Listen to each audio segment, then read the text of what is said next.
in the south. But we did have some snow over the Scottish hills, temperature barely above freezing, very wet indeed, a bitterly cold northeasterly wind, and then in the south, one or two thundery showers, but the temperature up to a pleasant 19 degrees.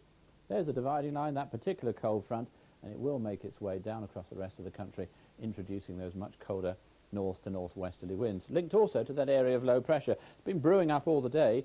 It's around about Wales at the moment, by the end of the night through northern England, and at the end of tomorrow across the northeast, and as you see, sucking down those cooler winds. In fact, we can see that process happening.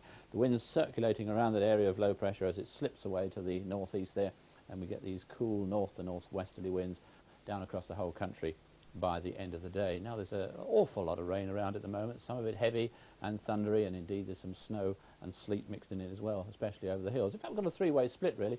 The north of Scotland ending the day with bright conditions and some wintry showers.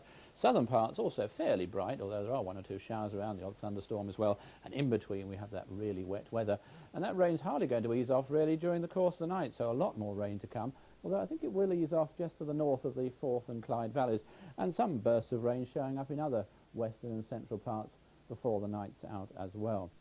In the south it'll stay mild, in the north it'll be a cold night. If you get a bit of shelter you could end up even with a touch of frost. There's the chart for tomorrow, that low, that front, all the while moving away, pulling down across the country. So we will find, I think, a lot of rain around once again in those northern parts, from Northern Ireland, southern Scotland, into northern England. That's going to be very slowly easing off and moving out of the way, but a really wet day, I think, is the best way to describe it.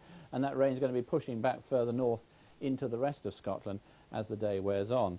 For Wales, central and southern parts of England, there might just be a little bit of brightness to begin with in the southeast, but we will have a band of showery rain working its way across the country, and then eventually, I think, being followed by somewhat brighter conditions, although there'll be a scattering of showers, and right towards the end of the day, eventually brightening up, I think, across the whole of Northern Ireland, but counties Antrim and down holding on to that rain until pretty late on. In the north, another quite cold day. Temperatures in the southeast, not though too. It's very wet too, wind